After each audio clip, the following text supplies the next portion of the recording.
Hey everyone, super happy to be here once again on the blockchain Quants. And today I'm very excited because I have a very good friend of mine.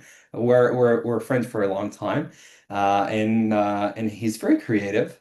The today's guest is very creative. Is very thoughtful about the world, very insightful with how he does things, and I think that it will be a fascinating conversation to speak about how to take analysts um, and people that spreads their own opinion about the market and to make a sentiment or a regression type of understanding of how you know today's market is actually performing or how it will perform to create a sort of a prediction on top of it. So it's going to be it's going to be a very interesting conversation indeed.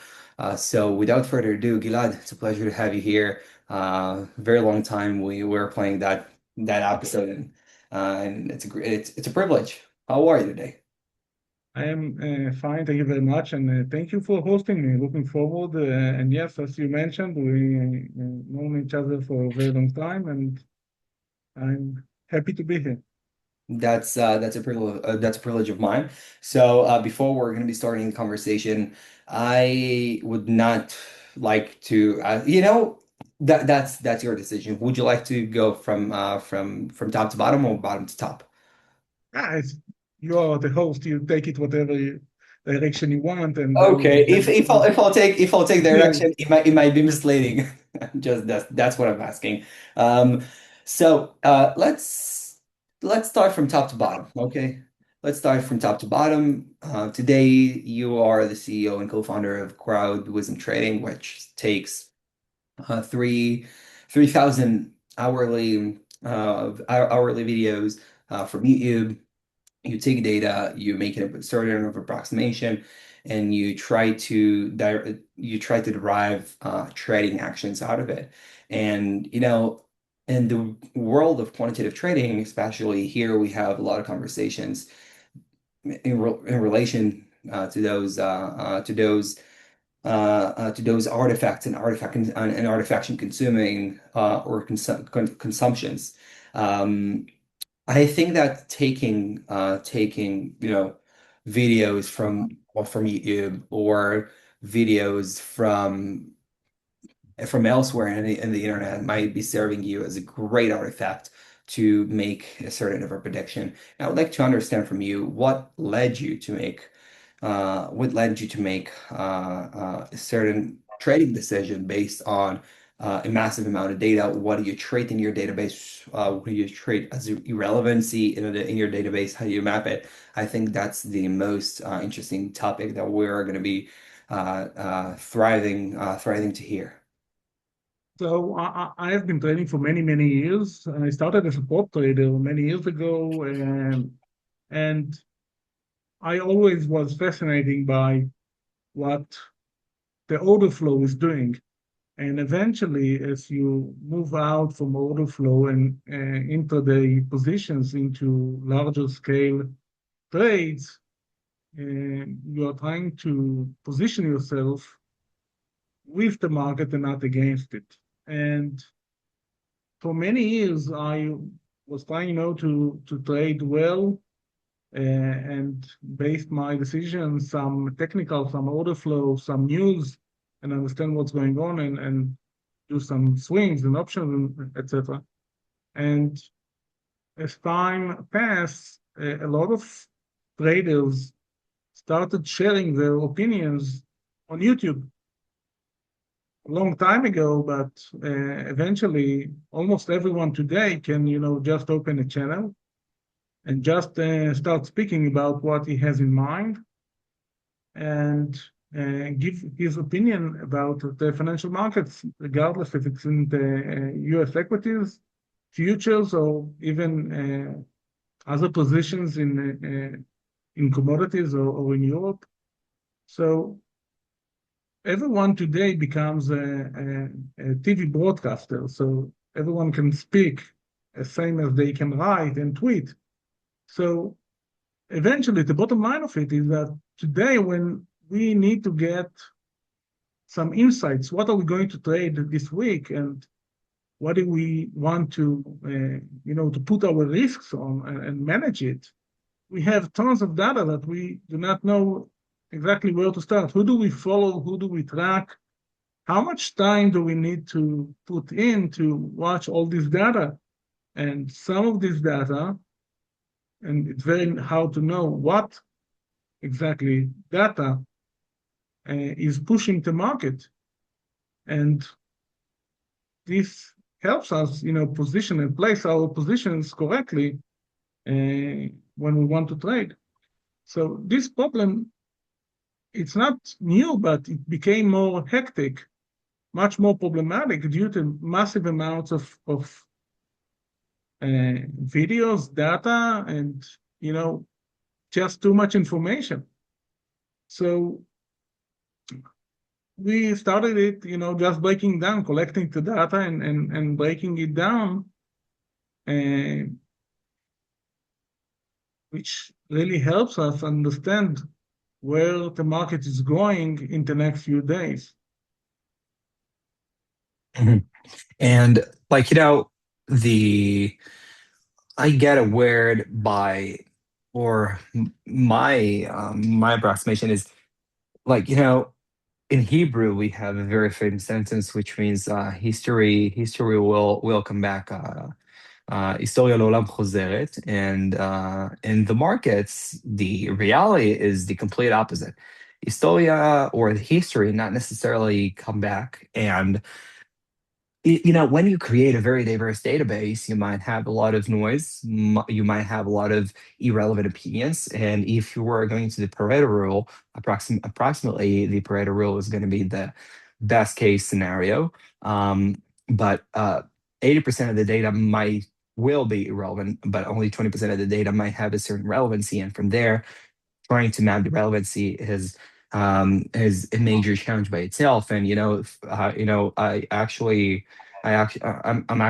in a very proactive discussion about the world of active investment and factor investments. And the way that people map their factor exposure is by covariance metrics, understanding what are the principal components that actually affect the majority of the data after they pass regression. So this is actually a great funnel, or a very mathematical nuance, but simplistic one that actually enables portfolio managers and factor analysis to actually get a profound understanding. But this is factor analysis. This is a process that it's been proved by the industry for a very long time, and you're actually I say I'm just assuming something, just making the assumption here. You are taking massive amounts of data. You try to map it in order to understand how you can position yourself in a market in the next current days. And my questions is, how do you do it? You run regression. You run a type of neighbor search like KNN algorithms, or something that would be much more advanced. What do you think? By the way, I'm not trying to hear more about the IP, obviously, but I would like to hear your thinking stream about it because it makes me very interested. So it's a great question. And when we started even thinking about the concept, it was very long time ago. About, I think, 15 years ago, they had superpower machines that were fed by the news in real time, and they had some neural language processing that took a decision based on the news that were, just running in, and some funds and algo traders were trading exactly based on the news that were hitting the tape. So a lot has passed by, and the data just increased in the amount. And you are right to question in terms of so much data, how do you know which one and how do you map it correctly? So there are multiple issues here.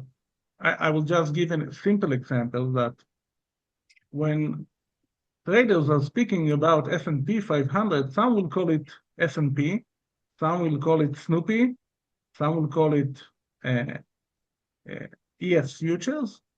So even classifying the data was very hard in the past days. But today, when we have large language models and AI agents, we have much bigger opportunity to classify the assets that people are mentioning and speaking about in a simple conversation. We have much higher accuracy in identifying the actual ticker that they are referring to. And based on that, we can actually start mapping sentiment and opinions, not just sentiment, but the sentiment is positive. We do not really care about sentiment is a positive, but rather if someone has a plan to execute a trade, for example, we are long at 74.40 and target is 74.60. That's not only an opinion, it's a very precise opinion. So we are not only classifying uh, all the data using large language models, but we also extract the specific trades, or I would say the opinions, specific opinions each trader has in mind about any specific asset. And the challenge is not only that, the challenge is also not only extracting the data, but I think there is a big challenge in rebuilding an opinion for many people altogether. Think about it, and you mentioned Pareto law earlier.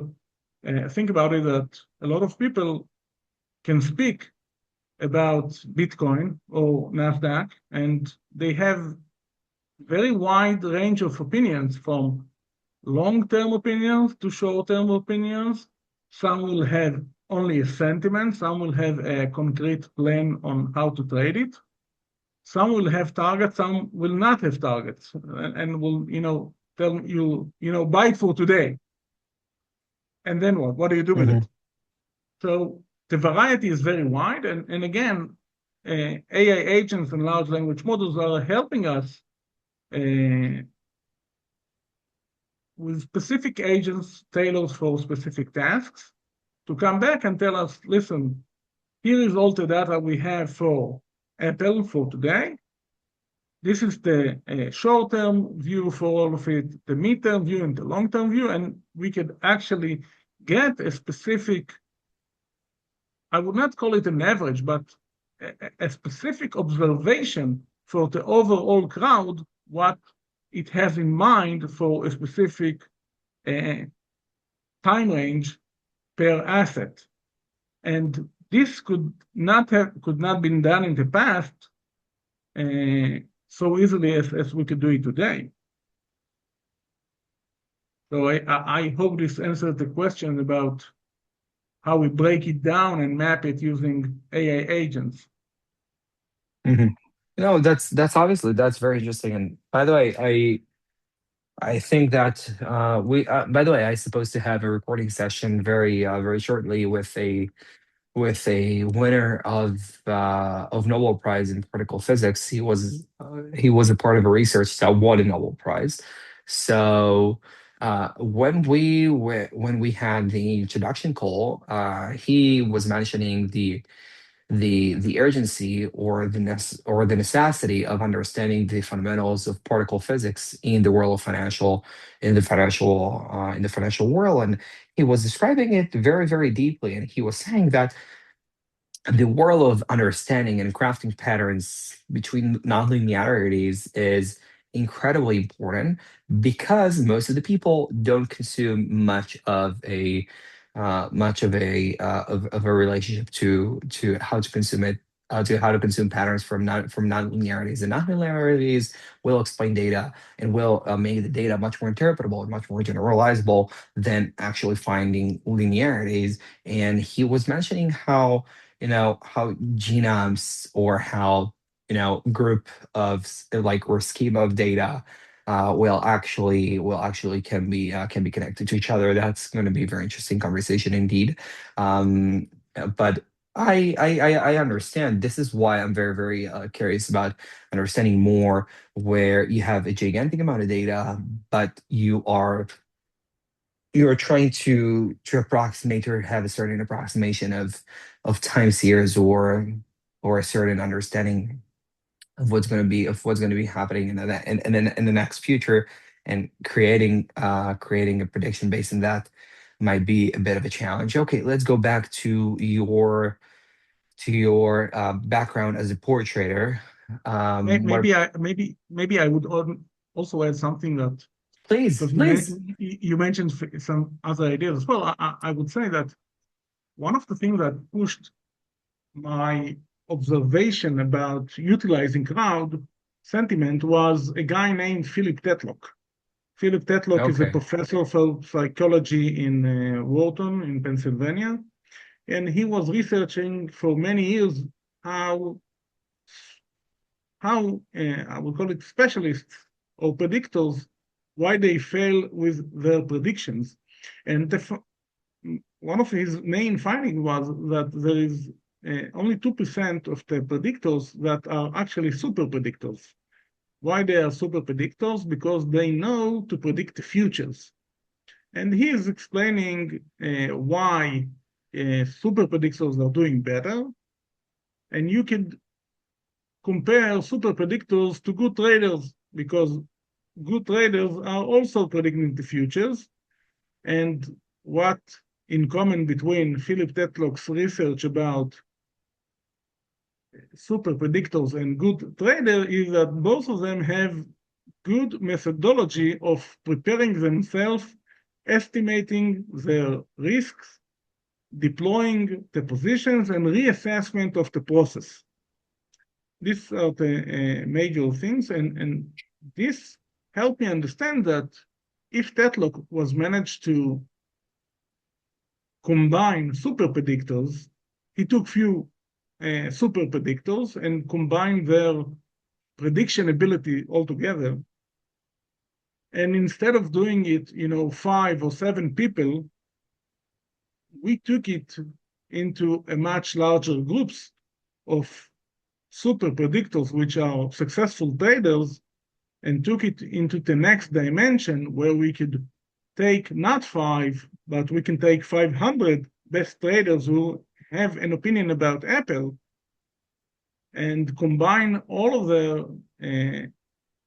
successful methodology, which was, uh, I would call it, like sharpening into a point where they need to take a decision. So we took all the 500 opinions and made a single opinion about it. Same as Tetlock found in his researchers is that super predictors groups are much better than just simple groups and just simple predictors. We also found that when we combine super traders, professional traders that have good track record, we could use all their ability to predict much better in I would call it the mid horizon for a few days, 2 weeks. So Mhm. when you speaking Yeah. about new methodologies that, like the other interview that you were speaking about, we have the ability to take actual research from other people and combine it with new technology as we have today and to step up, based on peer research and to execute better predictions and technology for trading. Mhm. It's very interesting. Now, obviously, I think the world of understanding psychology and how those people consume information in the world is necessarily a thing that will help and will assist, furthermore, to reach higher discussion rates and in general, I do think that people, when they consume information, they're thriving to learn, and they're thriving to reach onto new landscapes of understanding. And I think that, gathering a lot of data sources, which large language models are great at, um, enables people to be super to have that source of being very informative about the type of the problem or the type of the questions that they have. But again, what's missing here is a precise, call to action of what to do with the type of the information. And I think that this is what you're specializes in. Okay, we've spoken about the data enough. Let's speak about the type of the execution. How do you determine what, where, how to execute relevant information out of the data in order to have a certain of execution to a trade? So as you mentioned yourself, and also feedback that we got from early investors, is that we are here to solve the big problem of noise and accuracy because everyone is we have too much data, we have too many opinions, we don't have enough time, and we do not know what to decide and how to turn the noise into something that is helpful. And over here, when we track weekly or daily basis wisdom, we have too many ideas as well. And you do not have the ability to execute too many ideas. You need to focus on somewhere where you find your edge. And this is all, as you're saying by yourself and some other feedback we got was, listen, you are replacing me simple noise with a better noise, but it's still a noise. You are still giving us too many options what to do. And this was a very good observation, which got us to, I would call, filter out only the best ideas uh, by risk reward filter. So you have the ability both to get a full list of the best signals for today or for the week. And you also have the ability, if you have a position in, I don't know, for example, let's say lemonade. Okay, it's not so common in the US traders, and let's say you have a position in it and you want to search it, and you will find it. You have the data, but when you want to get, I will call it, feed it someone with a spoon with the actual data, what to do, you will get only the best recommendation, which is based on all the other traders' data. So I think that, again, we have a lot of data. We need to filter it down, and not only filter it down, or before even filtering it, we need to turn the noise into something actionable, into a signal. And this is what we've built with many AI agents that are creating the signal from all the data. And after that, we have many signals. We can narrow it down by feeding you just the best 20 trades for this week. So this turning a lot of noise into something actionable that both of us can really execute and utilize. Mhm. And okay, again, going back to execution, obviously there are multiple types of executions or many types of how to execute a trade. How do you know what's the best or what's the most relevant execution type to adjust a trade possibility or a trade thesis to? I didn't fully, something with the voice, maybe I didn't fully understand the question. Yeah, so the question is, how can you, or how do you utilize, or how do you unify or gathering the information to determine what type of understanding do you have in order to to understand the execution type that it's necessary for a particular position?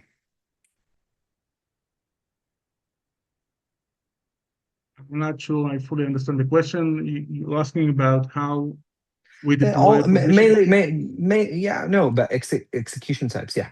How to deploy positions, how do you assess what Well, deployment technique is relevant for a particular position? again, I think that most of the process of trading and process is processing the data, and when you get to execution, you need to keep things the 100% opposite to keep it totally simple. So while data gathering and data filtering and so on and agents is very typical on the I would call crafting the signal. When you go to execution, we try to keep it as simple as possible. We give it as simple as possible with entry on Monday morning open price, just participate on the market uh, entry price, and you have a stop and a target. Very simple. Uh, we do not like overhead with partial fills and not with, uh, I would say, complicated trailing positions. We try to keep it as simple as possible. And uh, that's about it. Simple. Mhm. Okay. Okay, going back to the discussion, to the initial discussion, top to bottom, um, what led you to enter the entrepreneurial world as a port trader? Why, by the way, there's huge phenomenon nowadays where traders or where quantitative researchers, portfolio managers choose to take an entrepreneurial path. What led you to take an entrepreneurial path initially? Well, I will always in the, I would call it, in the software development part of it. Many years ago, I had an algo trading firm which was trying to do some order flow algo trading. And in the last few years, I was participating in a few Israeli startups as product manager from more of the technical uh, product side of it. And when all the ChatGPT and large language model, just blew up starting 2023, it was like a wake-up call in terms of now the technology is ready to do what traders need the most, removing the noise. And and for me, it was, like, switching between hats that I already had as a trader, as an investor, as a product manager, with familiarity with the Israeli uh, startup industry. It was really easy to move from one position to another and back to trading, where I have the domain expertise for as a trader for many, many years, as well as the knowledge and know-how to build and to break it down, from the bits and bytes into a working solution. So it was very interesting, and I would say mainly gave me the option uh, to build what I always wanted as a trader. Mhm. I, And I I how have much? to Yeah, I'm with you. I have to say that part of it started as a joke because some of the guys in my community, were speaking about uh, guys like Jim Cramer and how they watching his show, or another Israeli performer that is explaining them what the market are going to do. And it just gave me the idea, if they are all listening to these performers, why to listen to one when you can listen to thousands? And like, I think that after a month, I had a prototype ready. And Hmm. then it just started going up, to uh, uh, thousands of traders and other scale challenges of capacity and so on. Hmm.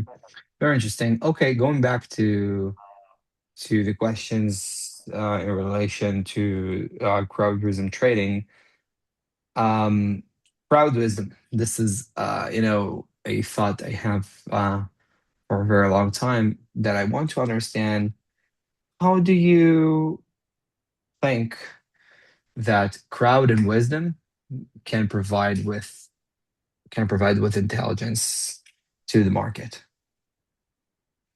Because it's a bit tricky to say that crowd has certain understanding in how the market moves or how the market reflects, and you take the data and you say that they have a certain wisdom. How do you recognize they have pure wisdom or just wisdom, but as itself?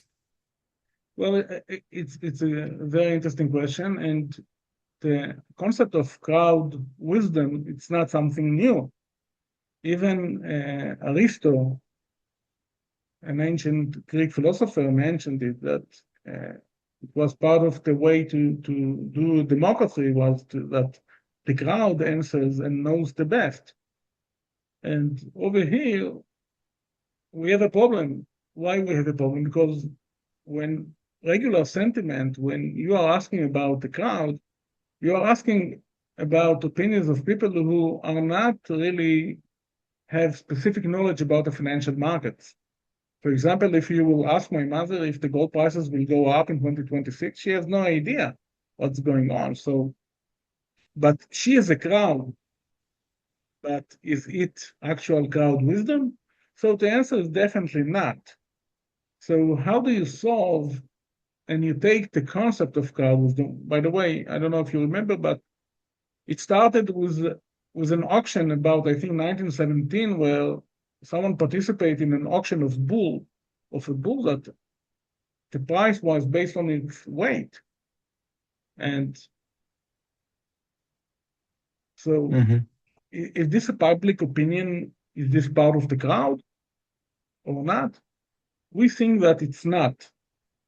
Because, again, as I mentioned, my mother, which I really appreciate, does not really have an opinion about the gold prices or Tesla. So, how do we solve this? And I think the solution is because Twitter and YouTube and Reddit are enablers for people which do have a lot of expertise in trading.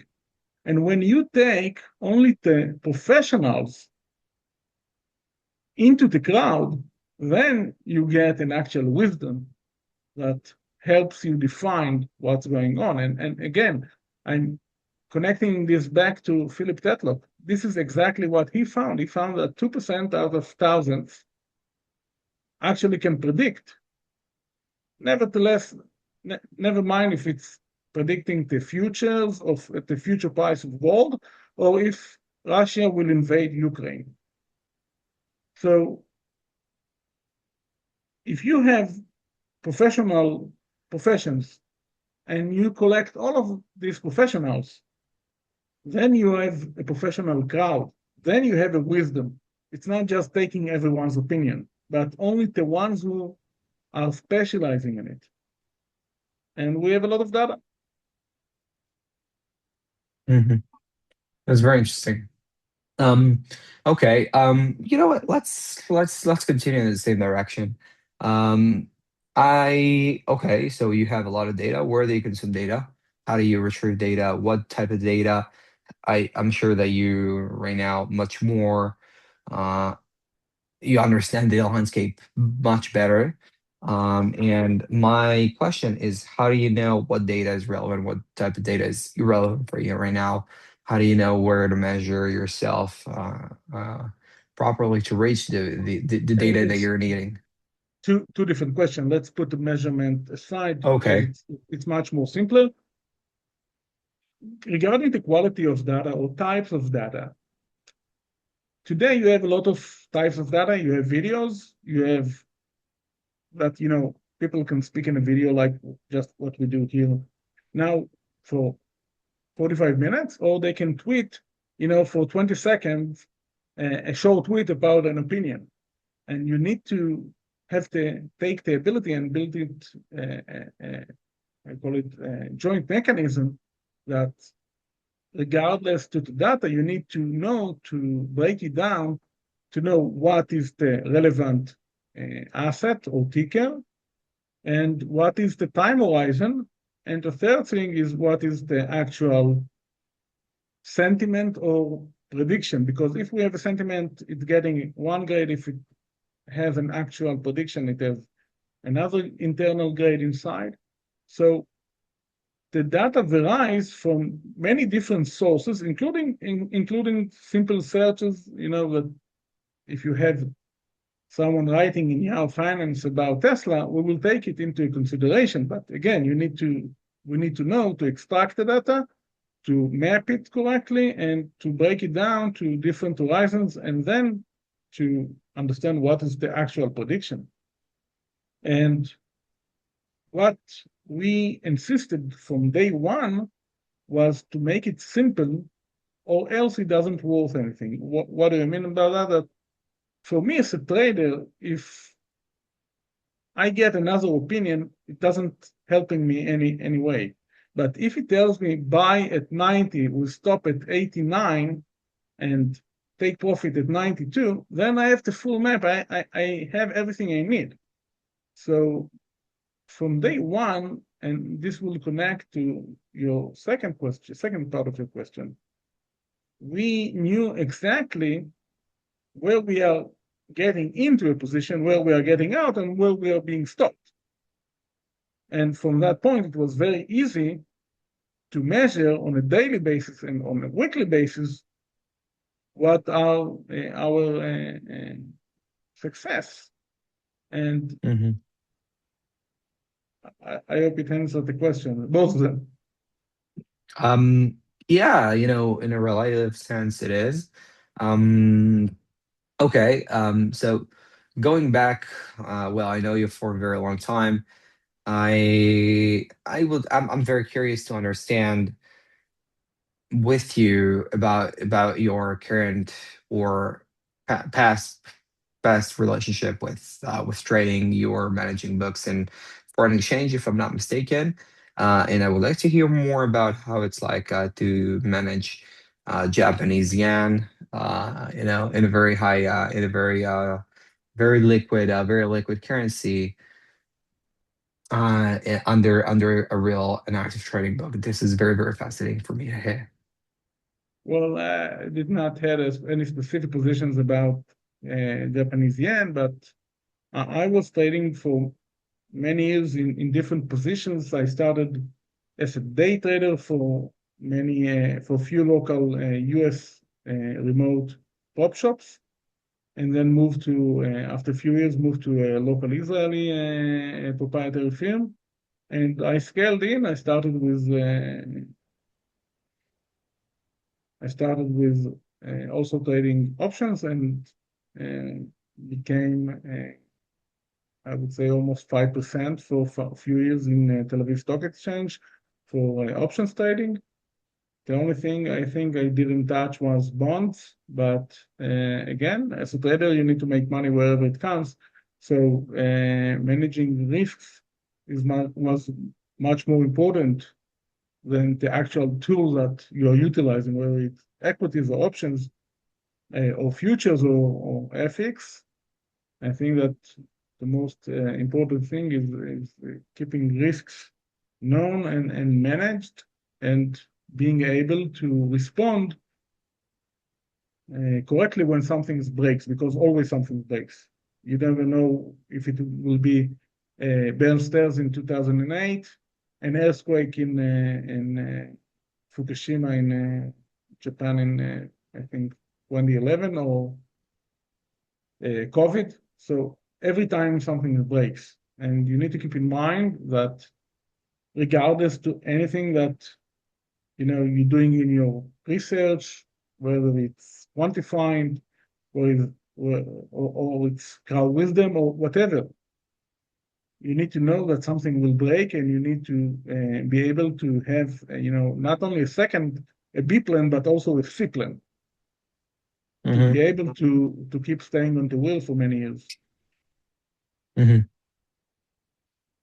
And okay, well, I think, and I told you that before, that there is a reason why people deviate from being active traders to the world of, of entrepreneurship, or to, advanced roles in fintech companies, because it's hard. It's hard to sustain that very high adrenaline for a The long tension, time. of course, the tension is very high. Tension is And very high. attention. Look, I think that being Stress. discretion. Listen, I felt, there were years that I slept like a baby. Woke up every 3 hours to check what's going on with the open positions. This is horrible. And by the way, as long as the market advances, I think that 10 years ago, discretionary traders were very, very, very were a lucrative treasure. Nowadays, and eventually with the market advancement, I think that the place of discretionary traders gets less and less in its popularity, because markets evolve, and the people you know who participate in the market evolve themselves with the market, and the quantitative models get much more experienced, and alpha is getting decayed rapidly as if never before. And and I think that being a trader, or try to approximate pattern to enter a trade with large capital, is a complete reckless opportunity, and it's going to be a complete reckless opportunity unless you have tools that pushes your decision, and giving you a certain clarity, because without it, it would be a nightmare. That's what I think. I think it's so, and we always had, as traders, we always had tools to better execute or better decide, to make up our minds. The tools are always replacing, but the trader's mind is the only thing, and is the most important thing to train it, and to which is not really changing, because the markets are always volatile or one way, and they're always changing, and somehow or another you will always find yourself in a losing position. And Hmm. the big question is what you do next, because tools we had in the past, tools we will have in the futures, tools are changing. It's like replacing the horse with the T1 of Henry Ford. It's another tool. The destination is the important one, because you are, as a trader, you are controlling it. And we're moving to speak about psychology mind here a bit. And this is regardless to what tool you are using. If you are not using the fastest and the best tools, you don't have any chance. But even if you are using good tools, it's still not enough. You need to have both, not only tools, you need to have the best tools that you can afford, and you need to have very good open mind regarding positions, changing the positions and adjusting the position to new news and market price actions that is hitting. So tools is only part of the full package of being a trader. And I believe Hmm. in the future, discretionary traders will keep working, but they will have much better tools that will give them the ability to take better decisions based on more No, data. obviously they will be keep working, but I'm trying to say here that for retail traders, making a participation without having any tools, or without having a certain understanding of the markets, or without having a certain understanding of the entire landscape of today's market, it's going to be a reckless opportunity, because that way or another, you're not going to be profitable. That's what I was reflecting, and that's what I am I intended to totally say. agree. Yeah, go. That's obviously portfolio managers. Look, I'm an entrepreneur in the portfolio management space. Um, I see how portfolio managers are getting very conservative, and although they're very conservative, they're very open, and although they're very open, they disagree to multiple changes that actually occur in the world, but they progress. There is no open possibility to stay in place because the world and the market necessarily demands you to be more adaptive to its changes, and it changes very fast. So, yeah, for a quick example, SpaceX IPO. I think it was forcing a lot of quantitative hedge funds to manage their trades, to manage their trades better, to manage their positions better, to manage their position, how they code a position. Everything was changing, and I think that agile capability over time comprehend better with your ability to be profitable in the market. I think Um, profitability is what is pushing everyone here, to be better and faster, to yeah. achieve better results. And you need to do that. You need the best tools. I Mhm. think our tools and Okay. trading can definitely help here for traders because it gives them another edge. Otherwise, they will not only waste a lot of time, they get confused from all the noise. Mhm. Okay, so let's get back to the original discussion with today's last topic. Um, I would like to hear about what type of need you understand that people might have in the next future. For example, um, what tools you think that markets will consume in the next 3 years, how people will trade those products, eventually with how AI proceeds and how AI progress, it's going to be much harder for us to understand the actual problems or to address actual capabilities of the market. So it gets very harder from both of the sides, both from the market and both from the financial market. And my question to you is to understand how can we provide better tools for clients? So I think it's a two-way, it's very interesting topic, and I think that there will be two main uh, themes that will work out here. First, I think that many professional tools will go down to the retail industry. I am doing it, and I assume others will do it as well. You can see today that everyone speaks today and trading today gamma levels, which is something that used to be used by quants and hedge funds only. And today, you have a lot of solutions for retail traders to use gamma levels.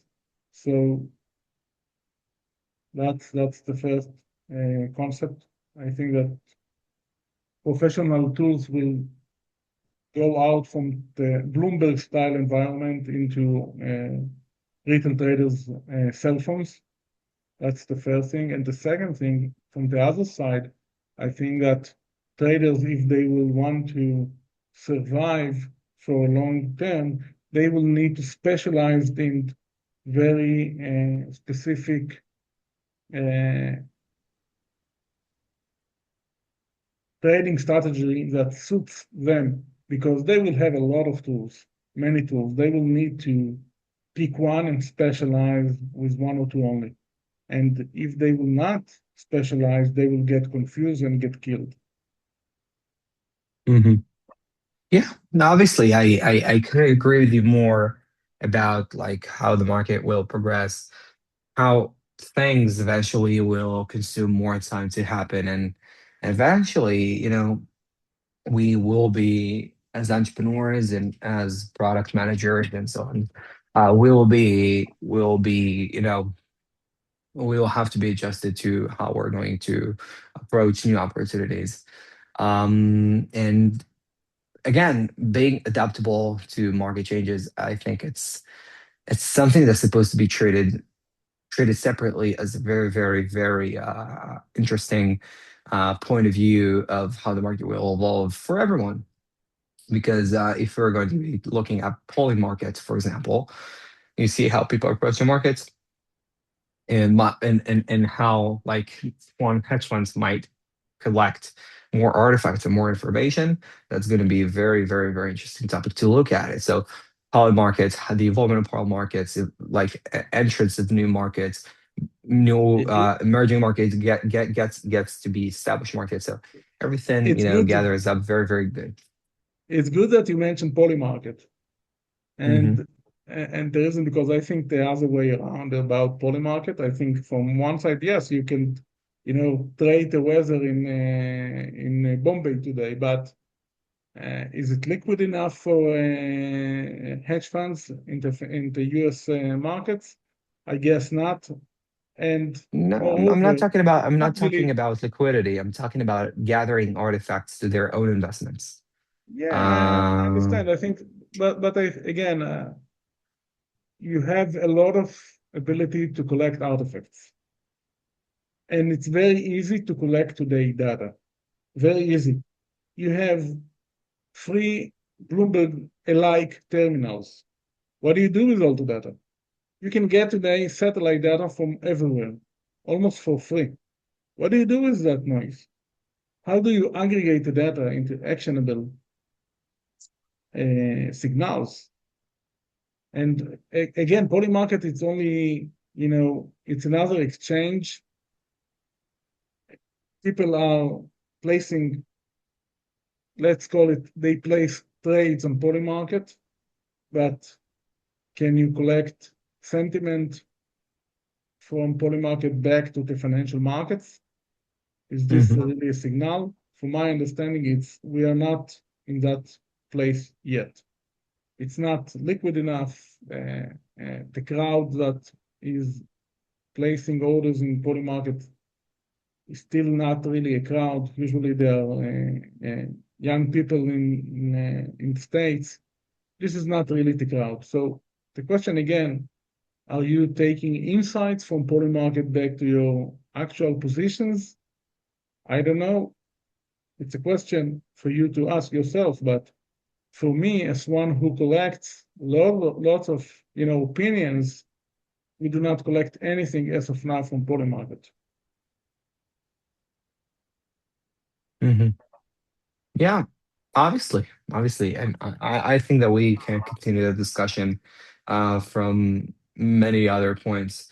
But frankly, Gilad, I would really want to thank you for today's conversation. It was very, very great to talk about your perspective and your presumption of the market and how you see yourself as an entrepreneur and other entrepreneurs get along with each other to produce more valid information, more valid tools to the new wave of retail traders and discretionary traders to help them accelerate their game and take it in a very quantitative manner to actually aggregate the data in a very professional manner.